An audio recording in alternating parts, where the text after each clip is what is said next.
அஸ்ஸலாமு அலைக்கும் வரஹ்மத்துல்லாஹி வபரகாத்துஹு. தினமும் ஒரு ஹதீஸ். மறுமை நாளில் மனிதர்கள் அனைவரிலும் தங்களுடைய பரிந்துரைக்கு தகுதியானவர் யார் என்று நான் கேட்டபொழுது, வணக்கத்திற்குரியவன் அல்லாஹுவை தவிர வேறு யாரும் இல்லை என்று தூய்மையான மனதுடன் யார் கூறுகிறாரோ அவரே மறுமை நாளில் மனிதர்கள் அனைவரிலும் என்னுடைய பரிந்துரைக்கு தகுதியானவர் ஆவார் என்று அல்லாஹுவின் தூதர் ஸல்லல்லாஹு அலைஹி வஸல்லம் அவர்கள் பதிலளித்ததாக அபூ ஹுரைரா ரலியல்லாஹு அன்ஹு அவர்கள் அறிவிக்கிறார்கள். நூல் புகாரி, ஹதீஸ் எண் 99. அன்பிற்குரிய அல்லாஹுவின் நல்லடியார்களே, மறுமையில் எப்படியாவது வெற்றி பெற்றுவிட வேண்டும் என்ற எண்ணம் ஒவ்வொரு இறை நம்பிக்கையாளருடைய உள்ளத்திலும் இருப்பதை நாம் உணர்கிறோம்.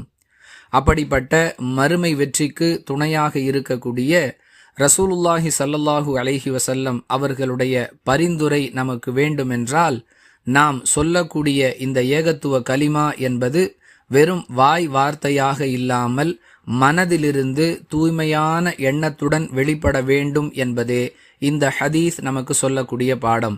கூடுதலாக நாம் ஒரு தகவலை அறிந்து கொள்ள வேண்டிய தேவை இருக்கிறது. ரசூலுல்லாஹி ஸல்லல்லாஹு அலைஹி வஸல்லம் அவர்கள் தான் விரும்பிய மனிதர்களுக்கெல்லாம் பரிந்துரை செய்துவிட முடியாது. ஏனெனில் மறுமை நாளின் ஒட்டுமொத்த அதிகாரமும் அல்லாஹுவின் பொறுப்பில் இருக்கும்.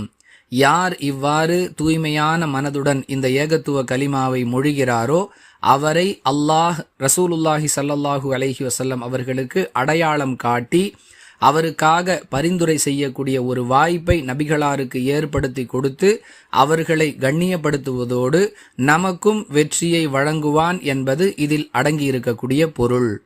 புரிந்து நடந்து கொள்வோம். வாஹிரு தஅவானா அனில் ஹம்துலில்லாஹி ரப்பில் ஆலமீன்.